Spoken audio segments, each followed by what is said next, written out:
So we are delighted you're here to drink beer and also to listen to a profound person. It's profound beer. Well, they go together, I'm sure. I'm Ruth Wedgwood. I run the international law program. The person sitting over to the minister's right is a very old friend of mine. So this is one also He's moment very young, in fact. when you should. But we should just take a moment to realize how much you're going to enjoy knowing people over the course of your lifetime.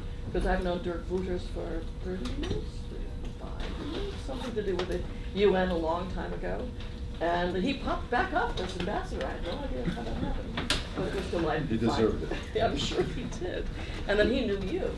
So that's how this talk came to pass. And I think for those of us who've formerly been prosecutors, it's an interesting subject matter because how you actually prevent people from becoming radicalized in a troublesome way that could disturb the calmness of modern cities and countries is not an easy one to solve because there are all kinds of grudges and angers and sometimes appropriately remedied through other means, but not through violence.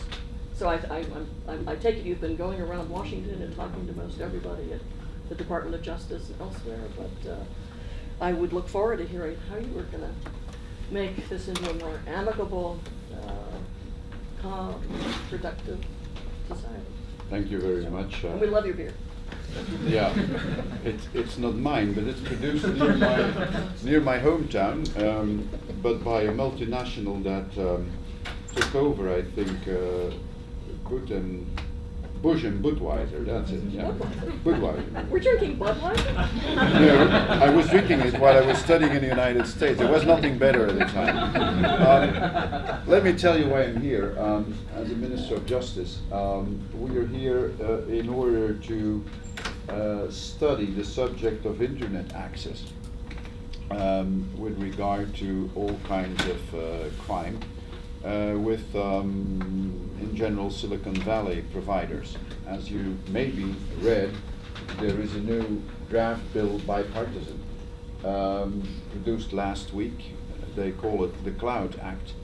And as we had very nasty experiences with terrorism and we want access to all kinds of social media, although we are very big amateurs of privacy, we nonetheless want in Europe to go ahead with that issue with respect for privacy, freedom of speech and so on.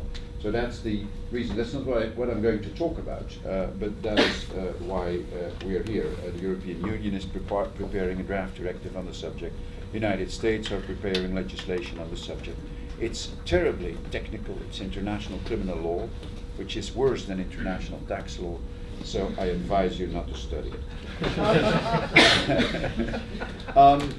The subject of today deals with radicalization and with what we lived through in, let's say, the center of Western Europe since 2013, 2014, and to see how we cope with that kind of problem. First, let me tell you, I'll be short, but you should signal me when it's getting long, because I usually forget to be short. And I know that you do not have a lot of patience. I don't have a lot of patience when I'm on your chair, so please tell me. Two, we should not panic about what happens if you compare the numbers on terrorism with other types of crime and other times in our history. Most of you are pretty young. When I was as young as you were, terrorism in Europe was much worse than it is today. The numbers in the 70s and the 80s, and even in the 90s, are quite impressive per year with the numbers of deaths counted when you compare them with the numbers today. And the same goes, I think, if you look to the United States. And you compare, for instance, your people killed by terrorism and the people killed by arms that should or that should not have been sold. It's about 3,000 in the last 15 years killed by terrorism, somewhat more, not much, and more than 400,000 killed by arms. So it is a phenomenon which is important. At the same time, to young people, we all the time tell in Belgium, it's not that bad. If we look to communist terrorism in the 70s and the 80s, it was much worse. And we did not have the excuse at the time that it were the children of immigrants. It were the children of intellectuals. And they had not been influenced by some Salafist doctrine or by some radical Muslim. They just were the sons and the daughters of lawyers and of medical doctors and whatever. So it is not that appalling. What is also interesting and always killing to a certain extent, in Europe we're a little bit spoiled. We didn't have a war anymore since 1945, except in Yugoslavia. We didn't fight anymore. Americans still fight. Europeans think that we'll never have to fight anymore for the rest of the next centuries. And what we do not realize is how bad terrorism is in the Middle East and in Africa. If you compare the figures from 2015 until now, in the Middle East and North Africa, 28,000 people killed by terrorism, whereas in the center of Europe, 658. It's a lot. It's much too much.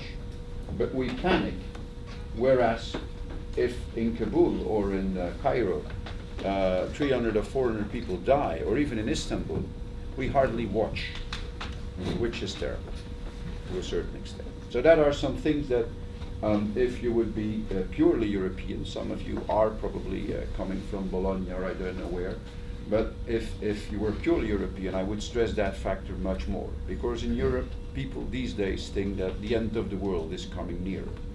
And we forget that we did not have anything else but crises since 1945.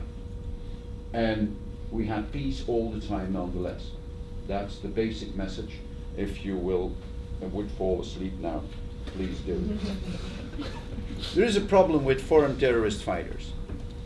And we discovered the phenomenon rather late. Belgium has per capita the most foreign terrorist fighters in Europe, which is a sad record. And the question is how come? And we will go into that subject to some length because it's difficult to give the right answer, and therefore it will be to some length. It's merely speculative.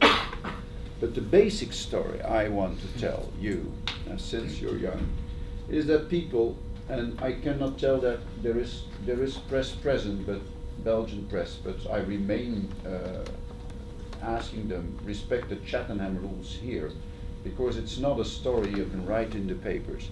But people between 15 and 25 do very strange things, and they always have done very strange things. We have recently made a movie in Belgium which is called Black. I don't know whether you've seen it. It was made by two Middle East originated guys, and they were so good in their film Black. My dear Sigil put it here on my SMS. They were so good that they were allowed to film in the United States Bad Boys for Life. Maybe it says you something, I don't know it.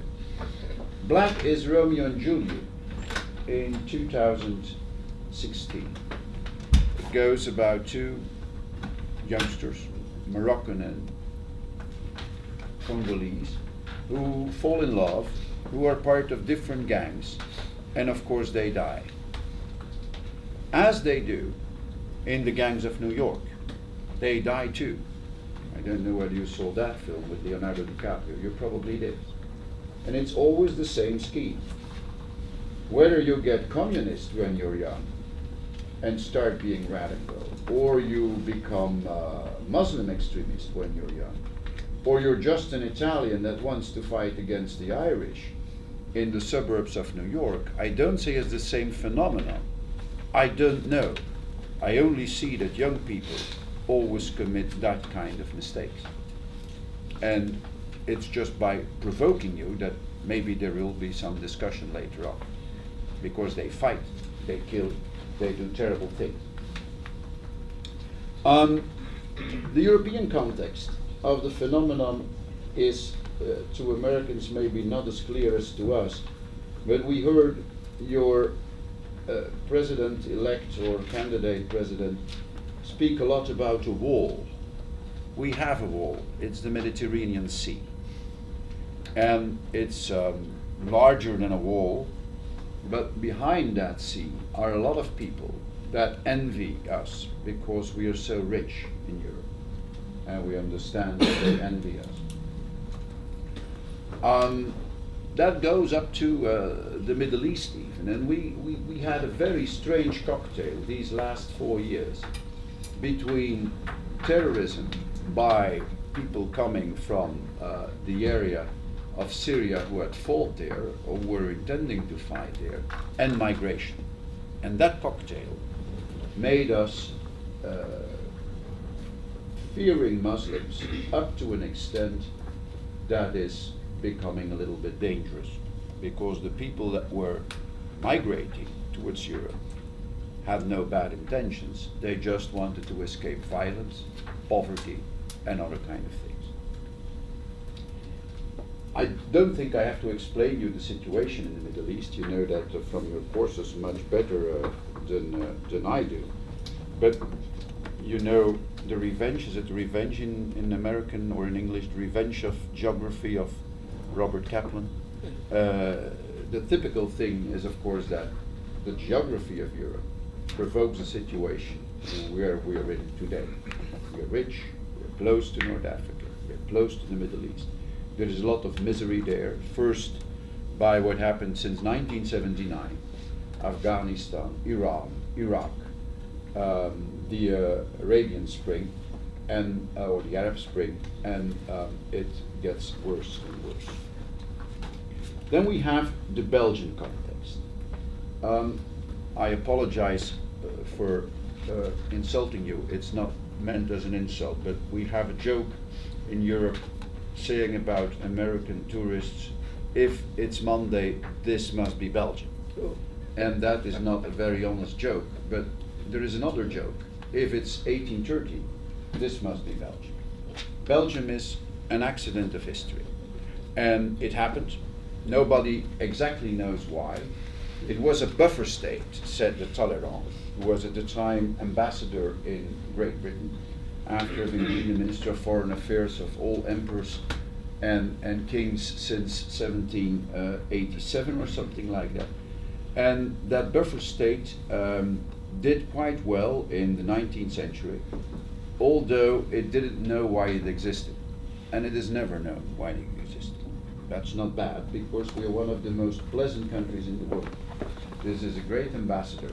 He has a lot of colleagues that lived in Brussels for some time from other nations, and all they say usually is, if we get retired, we go back to Brussels. That's where we want to live. So don't make me say anything bad about Brussels, because it's an easygoing, pleasant city in a nice, well-fed, and very deliciously eating and drinking country. However, what we lack, to some extent, and some would say to a great extent, is national identity. The British know what I'm talking about, the Americans know what I'm talking about. Our identity is not to have an identity. We have several languages, 3 in fact, Dutch, French, and German. We have different regions. We have a very sophisticated constitutional system. There is only one construction that is more complicated in Belgium, that's Europe. And we live together in a very pleasant surrounding. However, we don't know ourselves.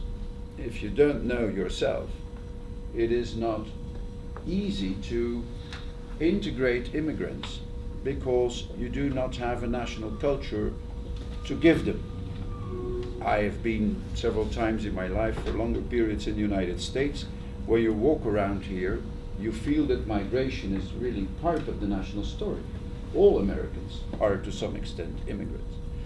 Whereas in Belgium, we have a Turkish community, we have a Moroccan community, which are very important.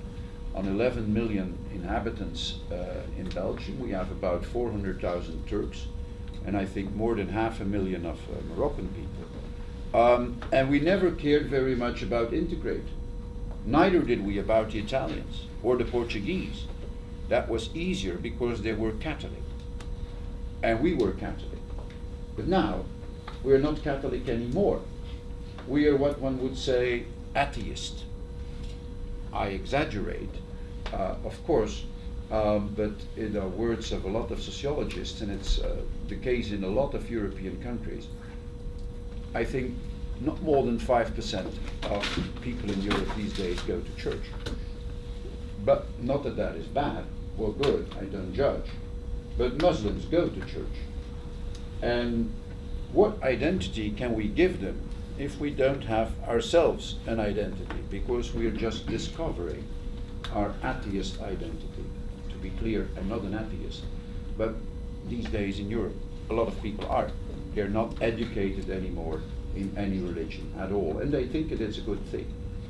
But if you confront two identities, whereof one is not religious, and in Belgium not really national in the sense that we have an own identity, with a very strong culture, or a culture that may think that is very strong, you of course may have a problem. If you compare that to the United States, or even to Great Britain, you would say that we have no dream in Belgium. We do have a dream. We are very tolerant. We are very open in a certain way. But we are not able to say to other people that they should become as we are, because we don't exactly know how we are. If you speak with people of those communities that became happy in our country, they think that they could not have been better anywhere. There are a few problems I would like to put up in front in order to give you an idea of what we are really talking about. I would not say that we feel too guilty about it or that we made a lot of mistakes. We certainly made mistakes in the past. But it is as it is. It's the same in France to some extent. And I would say that even in Great Britain it's not totally different, nor in Germany. We all have similar problems, some countries more than others, but I would like to know you that Belgians in general know that they're not very strong as to identity, although we will win the World Soccer Championship in Russia. Now, much more important than that lack of identity is, of course, that Europe is not able to make a fist. Not able to make a fist against migration. Not able to make a fist against terrorism on a collective basis. I will try to make you understand what I mean thereby.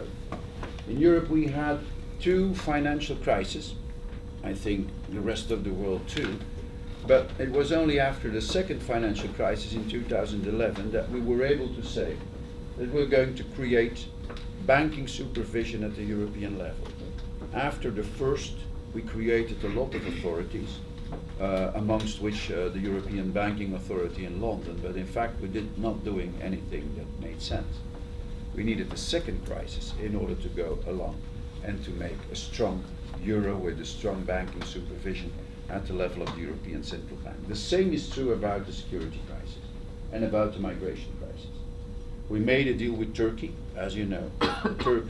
The Turks are taking care of our refugees to a large extent, of our migrants to a large extent. They got a lot of money for that. And we said, well, we will speak with one another at the level of Europol and at the level of Eurojust, and we will have our intelligence services and our police forces cooperate, but we will certainly not integrate. Again, this is not for the press. As in 2008, after the financial crisis, certainly not integrate. Our national banks remain sovereign national banks, and now we remain sovereign national services.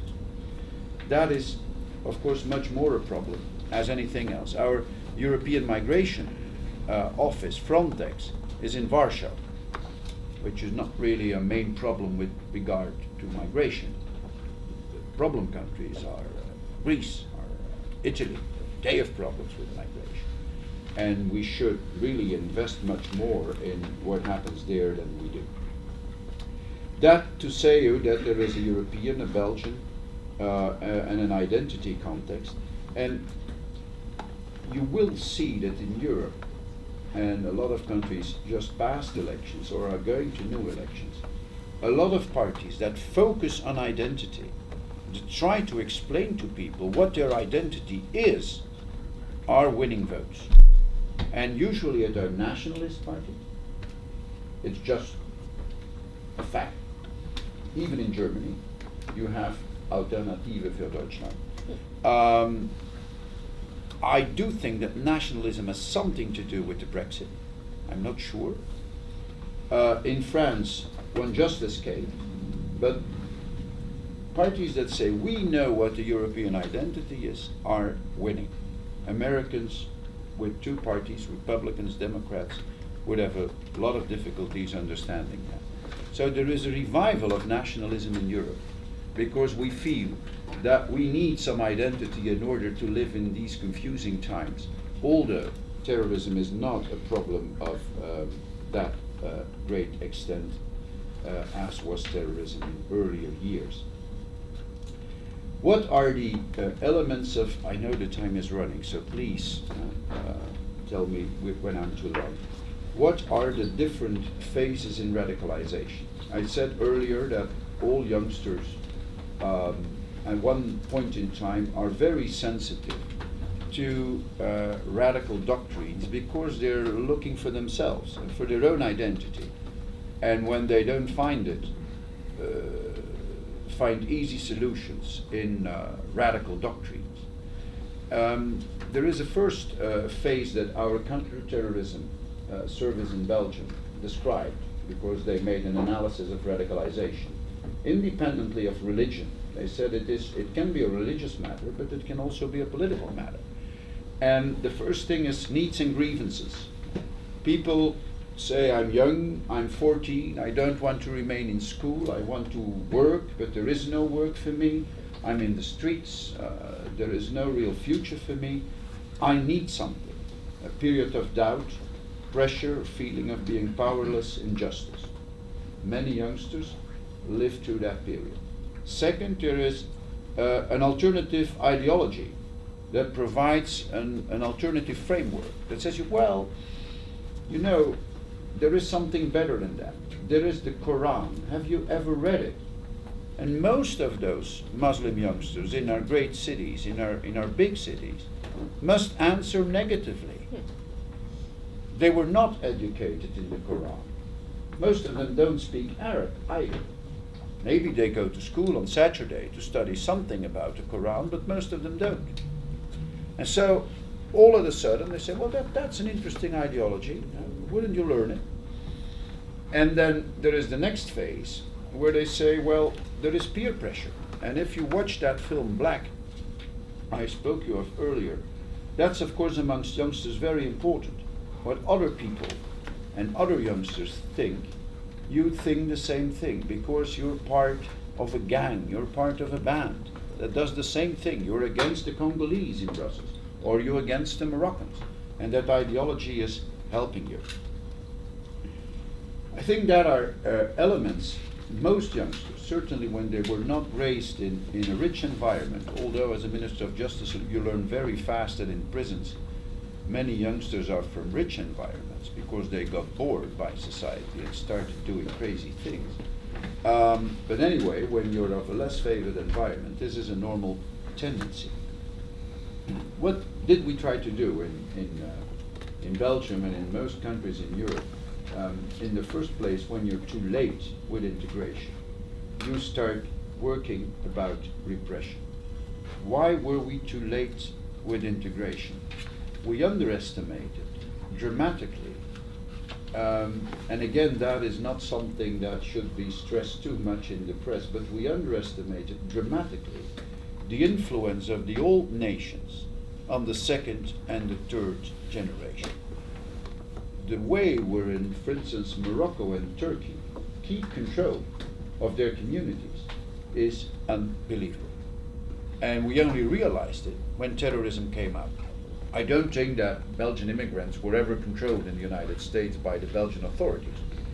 The Italians maybe, I don't know, but the Belgians certainly not. Whereas the Turkish community, there is no radicalization with our Turkish immigrants. Let us be very clear about that. But the Turkish community is very strong. I went to Turkey in the beginning of 1916 with the Ministers of Foreign Affairs and of the Interior to visit the big chief of the Diyanet. And the big chief of the Diyanet was the person who, when Cassius Clay got buried, do you recall the boxer Cassius Clay? At that moment in time he wanted to hold a speech, and he was refused to do so, and he was furious because Cassius Clay was a Muslim. That person, he was an intellectual raised in the United Kingdom, by the way, very interesting person. But I told him at some point in time that I was a professor of the University of Leuven, and the University of Leuven had just opened a Gulen chair. You all know Gulen, living here in Pennsylvania. And he started getting furious about the fact that I was a teacher at the University of Leuven because we gave a Gulen chair to that person.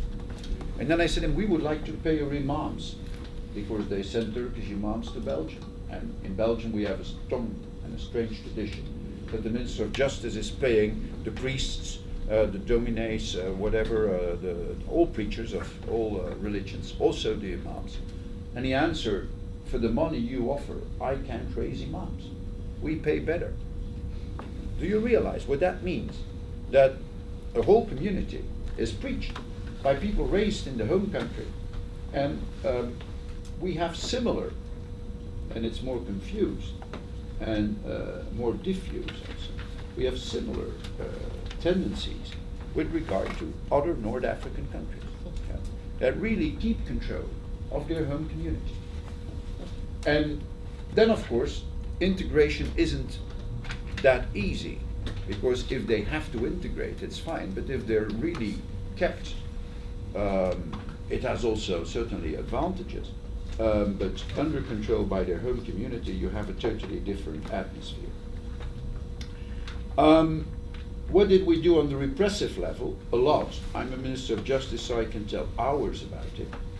If you want to raise questions about it, please do, because it's a long list. I can tell you about radicalization in prison. That is probably one of the points of the most interest. About half of our young terrorists come out of prison. Not all. We have engineers.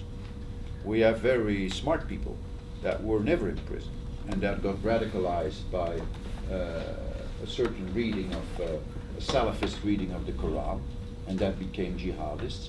But many of them come out of prison. And the important question is then why? Because those guys in general were never raised in a religious way, never went to the mosque. But in prison they found some kind of a guru who informed them of what the Quran is all about. Why then do they commit suicide? That's an important question.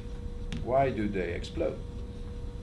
And probably my only answer is they want to give some sense to their existence. When you're 25, 27, you're for the third to the fourth time in prison because you have stolen something or because you're on drugs or a drugs dealer or whatever. And you get, in a very short term, in a few weeks' time, radicalized. You say, wow, this is interesting. And I give sense to my life. They go back home, they come out of prison, they don't drink anymore, they go to the mosque, they grow a beard, and all of a sudden they commit collectively suicide. And the question is then, how do we prevent that in prison? And if you have questions about that, I would love to answer them, because that certainly is a major point. You might also ask questions about prevention. And the most important thing about prevention is always the same, it's education. There is nothing more important than education. But it's a slogan, of course. You have to work it out. When I looked at the generation of my grandparents in Belgium, most of them, not my grandparents, most of them were bored by education at the age of 14. And at that time that was permitted. You went to an employer who learned you a profession, and that was fine. These days we think that people have to be in school, and it's boring, admit it. Have to be in school until the age of 30. Whereas not everybody has been built to do that, or raised to do that. And so you have to give to those youngsters very early a future. A second thing, and then I will stop, I promise. I will still have one citation of Kennedy. I know I'm not in Fletcher, but I can give the citation. The other thing is, of course, that in the different sections in the quarters of your city, you have a kind of policing that is friendly and whereby all people are known, are not a number but are a name. And that is something where in Brussels we can do a lot about. A few months ago I visited the New York State Police Department. I had the impression that they were more efficient as to that than we are. And now the closing citation of Kennedy, already when he was alive, and that's a long time ago, he said, terror is not a new weapon. Throughout history it has been used by those who could not prevail, either by persuasion or example. But inevitably they fail, either because men are not afraid to die for a life worth living, or because the terrorists themselves came to realize that free men cannot be frightened by threats, and that aggression would meet its own response. I think that these words are very interesting if you realize, for instance, what the anarchists did in the beginning of the 20th century. I think with the American president, with the French president, with the king of Italy. In 1 year, 1901, they were all three killed. It would maybe be better, I'm sorry to say so, that again, presidents were killed, or ministers of justice, and not masses of people, but it has always existed. And we have managed to cope with it many times. We will again manage it, but we should not, and that is my basic message. Overestimate, nor panic, but really study the subject in a thorough way, and it will go away once more. But before most of you will have died, it will have come back, certainly. Then don't forget, I thought I would never live a financial crisis, because 1930 for us was something like an icon that would never happen again. 2007 recalled me of the fact that it was possible, and I fear that most of you will still have to live one financial crisis again before they die. But then don't panic. Tell to your children, it happened before and we survived. Thank you.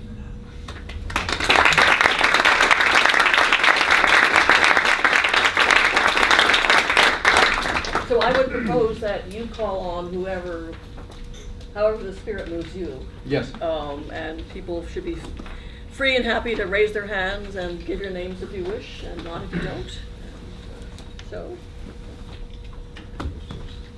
don't be shy. Hi, I'm Alice Panier. I'm an assistant professor in European Studies here at Science. I'm from France. Very interested in your talk. Thank you so much. I have a comment and a question. The comment relates to the issue of national identity. And you mentioned the examples of the UK and the US, but if you think of France, which is probably just behind Belgium in terms of ratio of jihadists per inhabitant, can we say that France doesn't have a strong national identity? Does it really matter in the end, the matter of national identity? And related to that also is the matter of the integration model.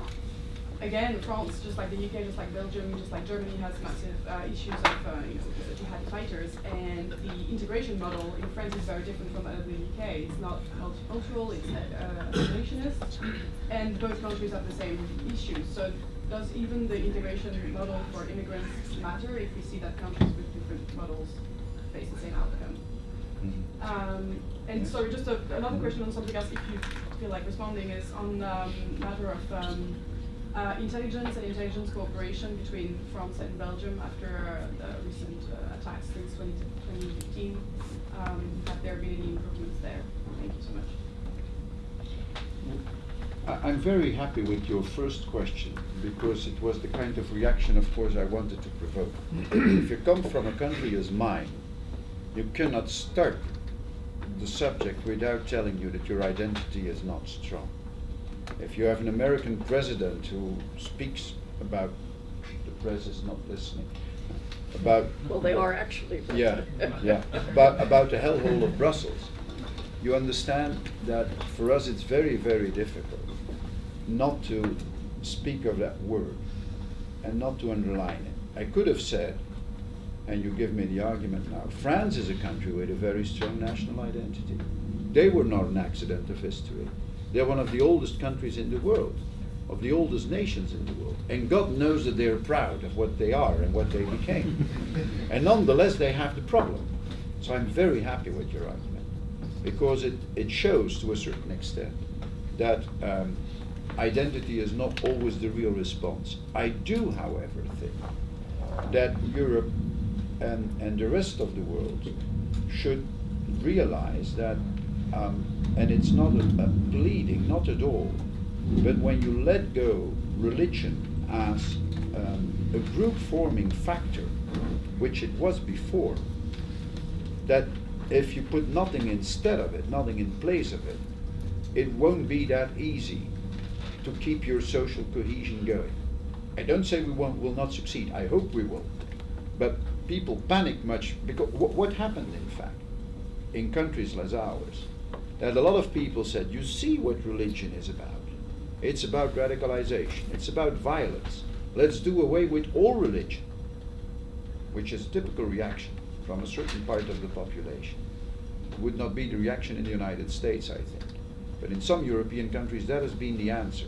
I don't think it is the right answer. I don't know what the right answer is. I only say that the confrontation, when I said before the European Parliament that more Muslims are going to service on Friday than Catholics on Sunday in Europe, in absolute numbers, that a lot of people were shocked by what I was saying. It's not Islamophobe what I'm saying, not at all.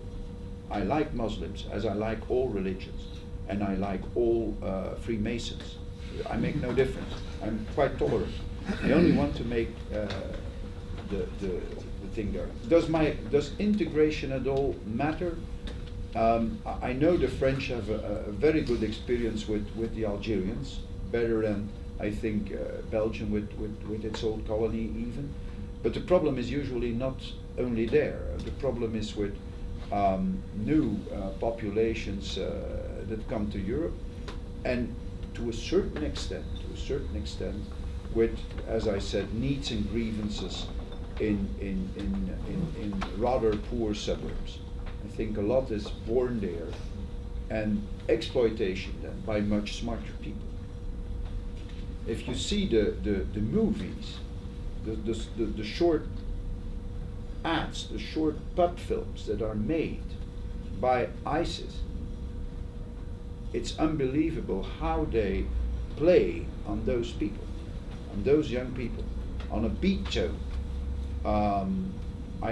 I say it as a beat tone, it's a more modern type of music, but I forgot which one, but I've seen a lot of these movies. It's really a sound like, let's pray for the Lord, let's kill for the Lord, let's pray for the Lord, let's kill for the Lord. And it's like disco music.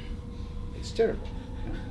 And I must say, if you hear it 1,000 times, you might get convinced if you're sensitive. Cooperation between intelligence services, between France and Belgium and a lot of other states, also the United States, has enormously improved. There is always an advantage with a disadvantage, and the big advantage is that the intelligence services, but all services, police, judicial services, within the countries and between the countries, work much better together than before. The only question in the long run, and I say 30 years, is if we can avoid, not to go further than that, but as a minister of a small country, I have nothing to say about that. But if within 30 years we will still have national services in Europe of that kind, I'm not sure that would be right, but it's future, far future. Yes. Hi, Eric Jones. I'm from Texas. The I'm from Belgium, by the way. well, I mean, so I've got three really quick questions for you. One is does Schengen make your job easier or harder? I'm curious about that. The other is, admittedly, Belgian identity is weak, but wouldn't Flemish identity be equally relevant in terms of social integration in the places where these people live? And is Flemish identity also weak in that context? And I guess the third question, I'm intrigued by this idea that you pay your imam or would like to pay your imam. In Turkey, they control their imams because they're afraid of imams from the Gulf region. And in Germany, in the Turkish population, they're also afraid of imams from the Gulf region. So isn't it better to get imams from Turkey than imams from the Gulf? Because I suspect that you'll get more radicalization from one group than the other. I have only two questions. You were going to ask three questions. No, I said three. Okay. It was Flemish identity, Oh, the Flemish. Schengen. Oh, and, Schengen. Yes, yeah, Schengen. I'm sorry. I think that Schengen is quite okay, and that no European youngster would be able to cope with modernity without Schengen. A few years ago, I went on holiday to Yugoslavia, the new Yugoslavia, and I was on borders and custom agencies all the time. We are so used to paying with the euro in 19 of the 28 countries, and so used to move freely that I don't think that we can get back. It's an interesting idea, but I don't think, and there are a lot of non-European countries or non-EU countries that participate, and they're equally happy. But with Schengen, there is of course a measure you have to take, that is you have to control your external borders. And therefore I said Frontex is in Warsaw, and we have a big problem investing the money in order to make the SIS, the Schengen Information System, and the external borders in Greece and Italy really working. We're expecting things from those countries that are difficult to realize. The Dublin idea is that we can send back people to the country where they immigrated. If they come to Belgium, for instance, we can send them back to Italy, to Greece. That's nice, but those countries suffer much more than we do. And so we have to help them in a very constructive way. That costs a lot of money. And Europe is not yet ready to do that, I feel, because it isn't bad enough. Therefore, I compare always with the financial crisis. Flemish identity is probably better developed than the Belgian identity. But I don't know, and therefore I am happy with the question of the French colleague. I don't think it would do the thing. Identity is certainly not the main problem. The only thing that Belgians can do at the outset is say, we have a problem of identity. Probably Europe has a problem of identity. But is that a real solution? About migration, I don't know. And I'm not sure that terrorism now is provoked by a lack of identity. I wouldn't dare to say so. I only have to explain to an audience that the main percentage of foreign terrorist fighters comes out of Brussels. I could give you other explanations which might seem less plausible. Brussels is the officious capital of Europe, and of course not only Puigdemont wants to be there out from Catalonia, but there were also a lot of recruiters that came to Brussels, and that took Brussels as the first place to be, and started recruiting there from the beginning of the 21st century on. Your last question about imams, let's make something very clear. We have no problem with radicalization of Turkish people, and we had no problem so far with Turkish imams.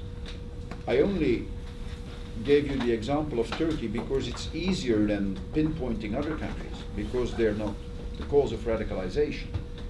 But they do import, to a certain extent, national problems.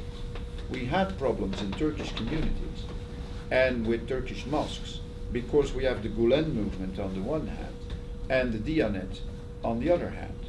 So that, of course, is at the moment that you speak of recognition of mosques, for instance, a major problem because you divide your Turkish community within certain municipalities in your country. But until recently, they had given no problem. The only thing is that the coup d'etat that took place in Turkey made us realize that we never were confronted with that problem before, but also that we didn't give the attention to it that we should have given. And personally, what the Germans did with regard to the education of imams seems me a good solution. Only the Turkish community is not happy about it, and still less happy about what happened in Austria. And it will take us a lot of time to realize that, because you can't do that overnight, make an imam school. I've been trying now for 3 years to set it up, and it's a hard struggle, an uphill battle. I had one question, if I could, that is not about Belgium, but rather about France. But I think you are neighborly enough that you have some of the same characteristics. So a long time ago, Bill Zartman was a wonderful teacher of African studies and more abstract political theory. Once had a very lovely gal from North Africa who was here for a stage for a semester or two, my neighbor, and bright, pertinacious, creative, lovely, and she told me how impossible it was to get an academic job in France if you were Muslim and from North Africa. So I do wonder whether there's still a lingering kind of parochialism in Europe that only people who really seem to be from the neighborhood, the European neighborhood, are fully embraced in professional jobs, say, or teaching. That's a very intriguing question, and I do not, since I've no numbers, I can certainly give no answer that is scientifically underpinned. However, if you compare with the United Kingdom, if you compare with the United States, I can only speak for Belgium. I should have the French colleague speak for France.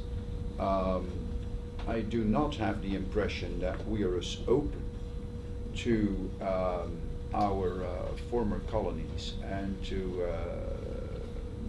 migration in academic world as the Anglo-American civilization has been. And I don't know the causes. I do know that in 1960, is that also on picture, that in 1960 there were very few Congolese students in our universities at the time they became independent. Probably that's better in France, but I would say to a certain extent I plead guilty. If I may interject, do you conduct statistics, ethnic statistics in Belgium? Because that's something we don't do in France, and that's one of the reasons why there is no proof of no evidence of discrimination, and that it might be proved on. Nor the other way around either. But we can't evidence it, so we can't act on it. We don't. I'm certain we don't have a lot of figures, but on the other hand, purely intuitively, I feel that there are too few students, for instance, in my home university, of foreign origin. Yeah. And when there are in Belgium, they're usually in Brussels. A lot of foreign students and students second, third generation immigrants in Brussels. Too little in our universities. There's a question behind you, actually. I'm sorry. Two questions. Okay. Thank you so much. You spoke originally about the phases of radicalization. You started with needs and grievances. Two very quick questions about that. Number one isn't one of the major grievances still to today kind of second-tier citizenship for migrants, both when it comes to labor rights and the labor market. Just 2 weeks ago, and sorry to bother you with France again, we had the case of SNCF, where they hired Moroccans as second-tier workers and now have to repay around 50 years of benefits because they were treated exactly that way. And I wonder if there are any policies in that direction. And secondly, you spun the narrative that the rise in Muslim identity or religious identity is a product of a generation and so forth. I was wondering, couldn't it also be seen as a product or a counter-movement to rising nationalism in European countries? Vlaams Bloc is older than Muslim terrorism, so is the Freedom Party in my country, Austria. And as a former citizen of Brussels, I'm just wondering, couldn't we also tell the story this way? This is a reaction to quite radical, quite racist groups that have grown strong in Europe. The first question, second-tier citizenship. What we do have in our country, and it may be strange that I say so, we have a lot of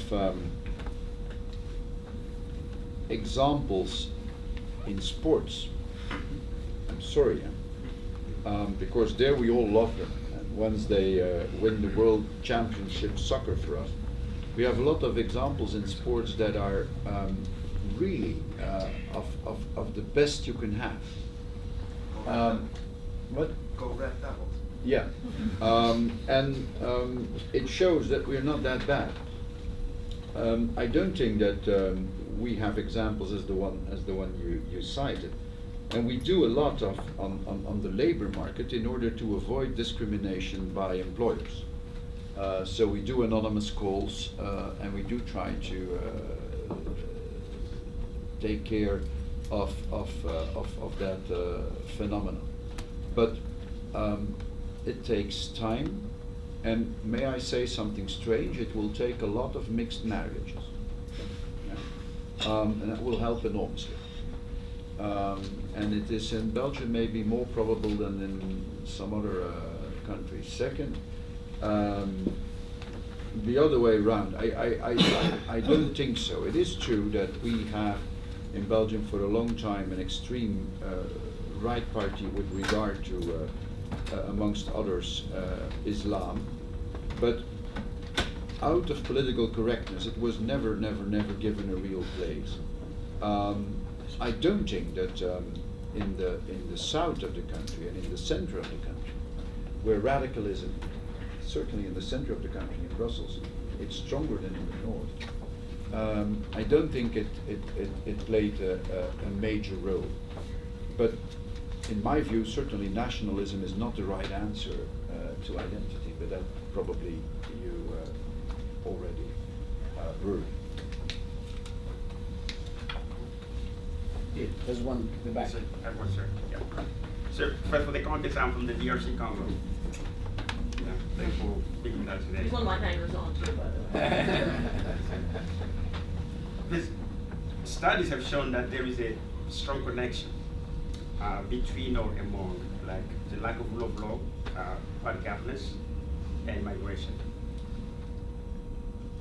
And on the other hand, the lack of opportunities for young people, as you mentioned, which eventually leads them to potentially vulnerable for recruitment, for terrorist recruitment. We are seeing this, for example, in Yemen, Syria, Afghanistan, Iraq, even in Africa, particularly the DRC. And as you know, we have a very huge crisis going on right now, which potentially might explode and affect the entire region. And as you might know, there's a huge community of Congolese in the DRC. Either the ambassador yourself, they have to your views. What's the current policy or even the level of collaboration between Brussels, Washington, and other international countries to make sure we get out of this crisis? Which quite frankly, and many people believe if we put the DRC on the right track, it's going to be able actually to respond to many of the problems in the region. Okay, I heard two questions, and I will give the second question to the ambassador, because I'm sure that he will give the right answer to it, because it's a very delicate issue at this point in time. And since we're not really alone here, it's better that I don't improvise. What your first question is concerned, I'm a little bit afraid of the way we're in these days in Africa. Mosques are spreading. And I've said a lot of good things about religion, because I think that amongst many other tendencies, religion is every now and then not bad for social cohesion. There are interesting studies, amongst others, of Professor Putnam on the subject, which are quite relevant. So you cannot see, or you cannot not see the advantages for social cohesion of religion lived in a reasonable way. But religion can also be a way to consolate for poverty, and to not to do away with poverty. And so I'm afraid that Africa might get a problem there if Muslim religion is too much spreading there for that reason. And I'm much more afraid about terrorism in Africa than about many other things. And there are a lot of cases recently. And I spoke of the 28,000 earlier since 2015. I should realize that's an enormous number. 28,000 people killed by terrorism since 2015 in the Middle East and Africa. Now the ambassador. Yeah, I forgot the second question, of course, in the meantime, but Our attitude towards, our official policy Yeah. towards Congo. well, yes, from a more diplomatic point of view, because I think that's what you're interested in. I would say that we and other European countries and the United States, we attach enormous importance to the democratic process and the elections. And you know, there is an agreement, the San Sylvester Agreement, that provides that there should be normal, transparent elections soon, without the participation of the president. So there is an agreement in the country itself, and the international community, from a diplomatic point of view, say this agreement we would like to see implemented, because democracy is important. There should be maybe it's also a way, these new elections, and maybe change the political leadership from time to time. You know that so many leaders in Africa are coming in through elections, and there are no leaders getting out through elections in Africa. But we think that in order to avoid also risk in society, not just in the DRC, but in many countries, we see too much division within the societies. It's not a bad thing to have, let's say, from time to time elections and have a normal democratic process. And in Europe, then we have coalition governments which probably, in terms of governance, help to overcome some of the divisions at the cost of speed. So that's one thing. Now there is a bit of a bilateral issue at the moment with Belgium, because it was the beginning of January.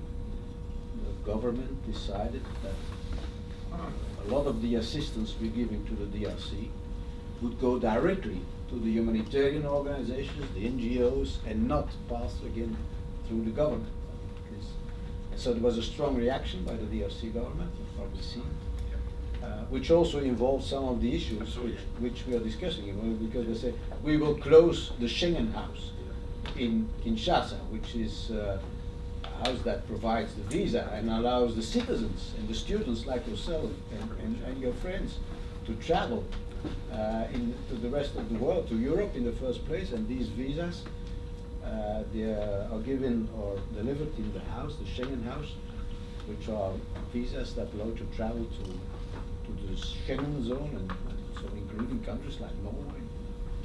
And so it was a pretty strong reaction, I think. But overall, I guess that now we would like to calm things down and a bit overcome these tensions. And then third part of the answer from the diplomatic point of view, there's a whole discussion about sanctions, not just Belgium, the European Union, but also here in Washington D.C. In the American administration. But I mean, sanctions, they are not an objective themselves. I mean, they have to serve a purpose. So and certainly in our thinking, one of the purposes should be to improve rule of law, respect for human rights, and then so that's the big objective we keep in mind before we really go down the path of sanctions. It's such an important part as a DRC.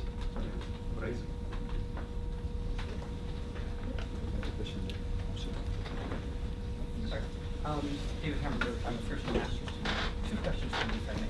First, you've given us a pretty interesting cyclical sort of analysis of terrorism as it goes through history. Do you feel similarly about forces like anti-Semitism and Islamophobia? Are you definitely to see those decline in rise over time?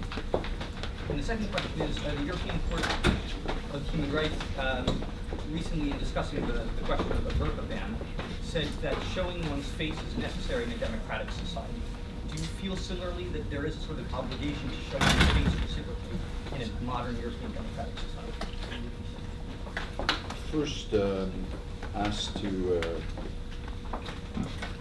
the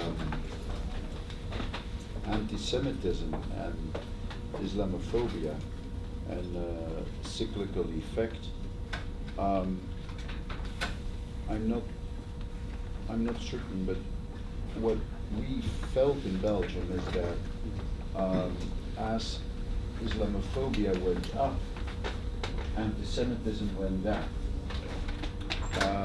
We do have in Belgium a huge responsibility, as many European countries, towards what happened in the Second World War. We were a country that did not collaborate with Jewish extermination, but our track record is not perfect either. So there is a strange balance between both. Personally, I fear that it will still take a very long time before the world is without racism. And my main fear, in fact, is that when we need a sinner, we find one. And it's easier to find the sinner where the color or the religion is different. And certainly when a population is in difficulty or is fearing its own destiny, because we're now 73 years after World War II, we are rich, we are richer than ever per capita, we live better than ever, but we don't know whether it'll last. It has never lasted that long, at least not as long as we know. And so whenever I encounter older people, they tell me, older than I am, they tell me our grandchildren won't have our prosperity. They won't have the future we had. And I always answer, how do you know? What do you know about it? I know, they say. And then of course it becomes dangerous to look for causes that might indicate that it won't last. I don't like that, and I don't say more. Two, with regard to show your faces, I'm a little bit afraid of the debate of religious symbols, because where does it stop? In Belgium, we think you should not wear a burqa, to be clear. But the question is always, if you go further than that, where does it stop? What do you forbid, and what don't you forbid? And so I would be very, very prudent about that. I think people should try to behave in a normal way. but I wouldn't want to say what my mother thought about what I was wearing when I was young. And I think most of those things pass by. And we should not be too selective about it. Because, and I'm sorry to say so, but the Orthodox Jewish people in our cities are very recognizable, and I don't mind. Bonjour Monsieur le Ministre, bienvenue dans l'université.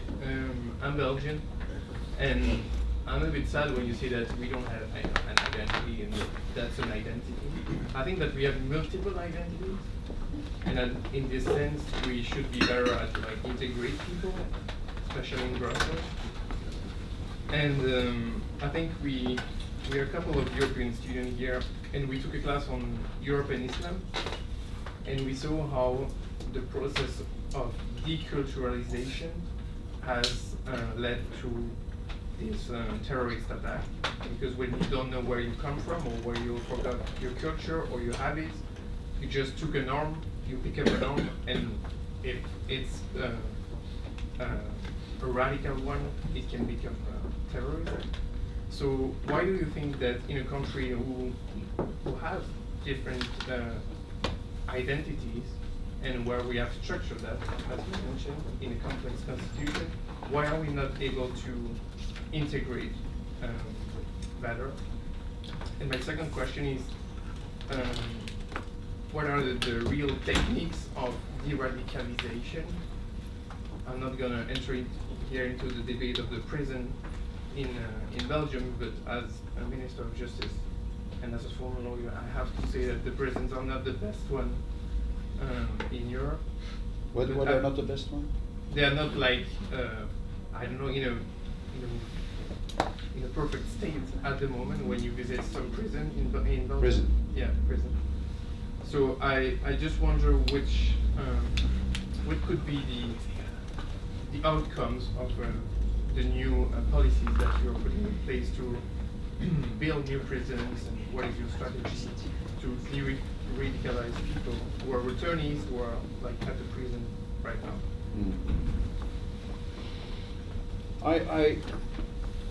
I'm happy you regret that I would have said that we don't have a very refined identity, and you're much younger than I, and you defend our country, so that's very good.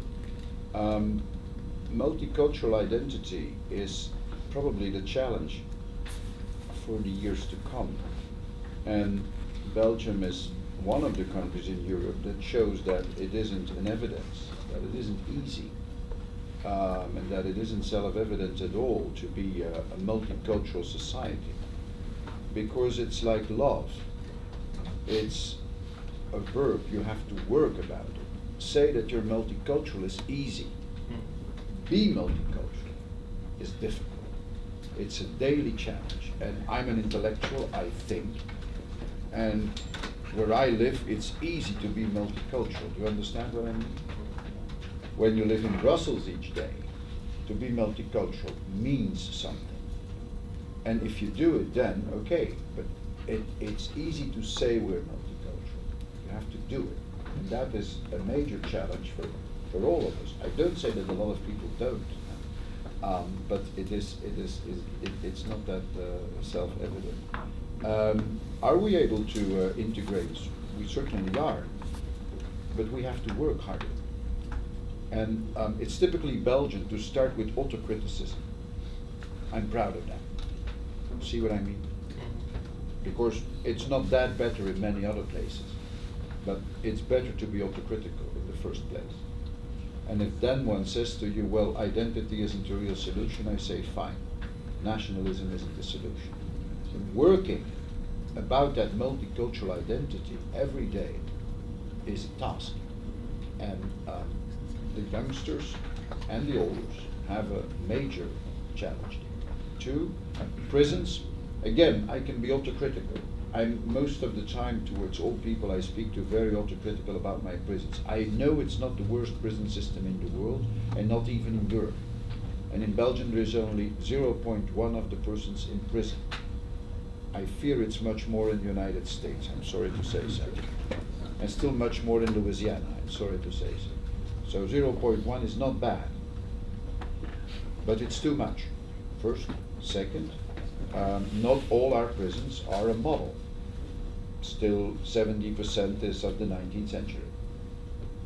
At that time, constructions were more solid than after World War II, I can tell you that. But I have a huge renovation project, and we work day and night to make it true, which is with the building permits and the environment permits, which are difficult in Belgium, not easy to get. We have 2 prisons wherein we have a separate department for radicalized prisoners who are contagious. We have only in both of them together 20 to 25 people. That are the ones we isolate because we fear that the risk of contagion is too big. For the rest, we prefer a policy of spreading them, following them, focusing on them, and getting them back to normal as quickly as possible. The same goes for the radicals, which are contagious. But politically speaking, this is a major problem for all countries in Europe, and even, I think, to some extent for the United States. Because if people get out of those prisons and again do some terrorist act, that would be a major disaster for the policy that was developed. And it is not easy. The last time we had returnees in Belgium was after World War II, when they came back from the Russian front and had fought there together with the Germans against the Russians. Those people were so unhappy and so frustrated that they never created any risk. But the returnees that come back now from Syria, we don't know what will happen. And our last experience is 73 years old, which is pretty old.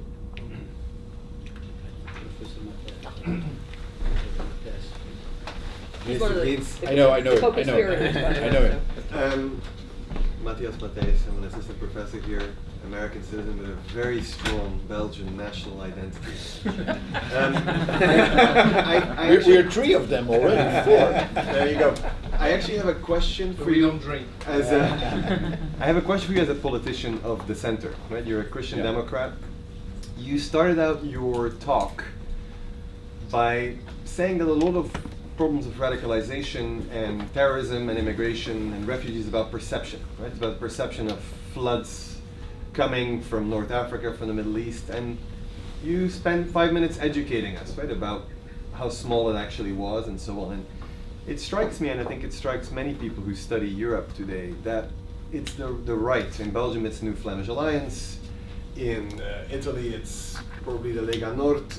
The right sets the tone on the question of immigration. And it seems to me social democrats, Christian Democrats, liberals are mute or are not very strong defenders of an open immigration system or pointing out some of these things that, I mean, are obvious when you look at the numbers.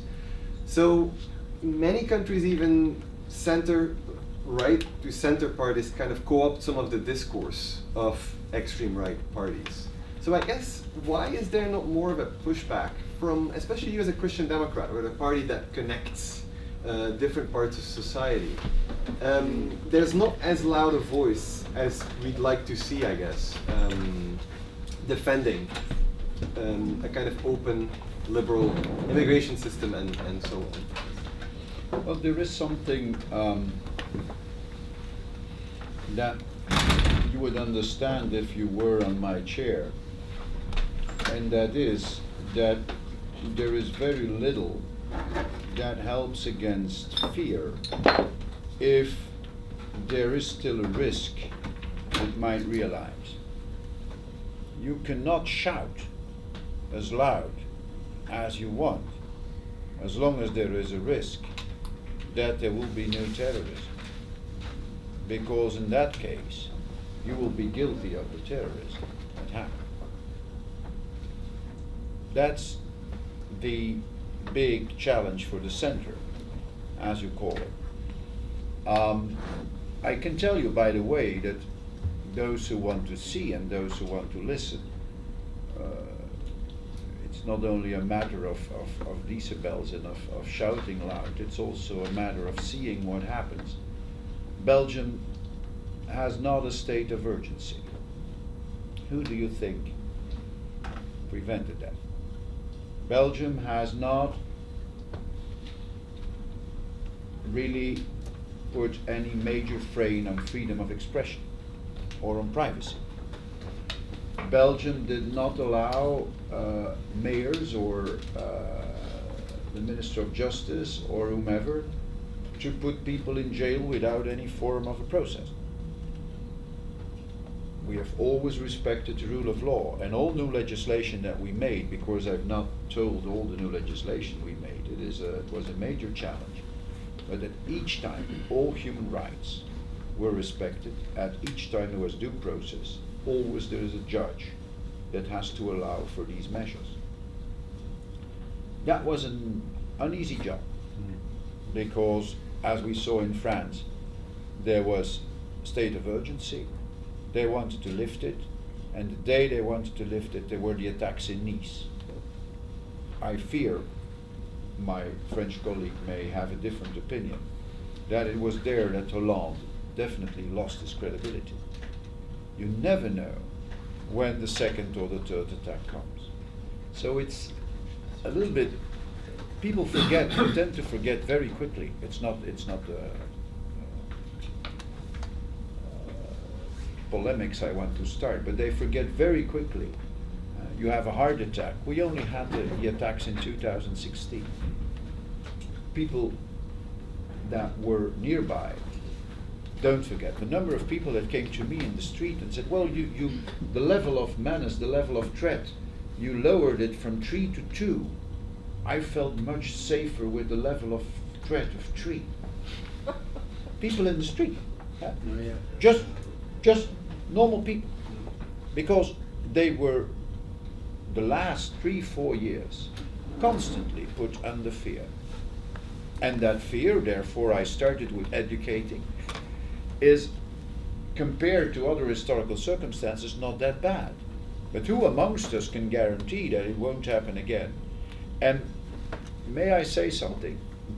I fear that because we are so well doing, and we have so much to lose, we have enormous things to lose. Our holidays, our house, a lot of things. We live in a very, very far advanced status of richness. We have so much to lose that we can endure very little. And the resilience that you would expect is not what it always should be.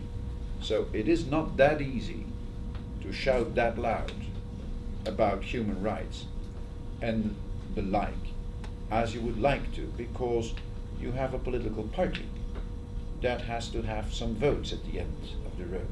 See what I mean?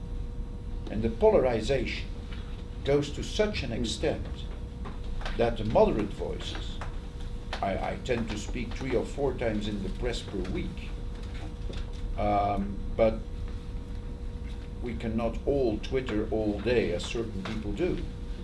And that is also part of our brand. And I hope reason will come back. I hope that's an answer.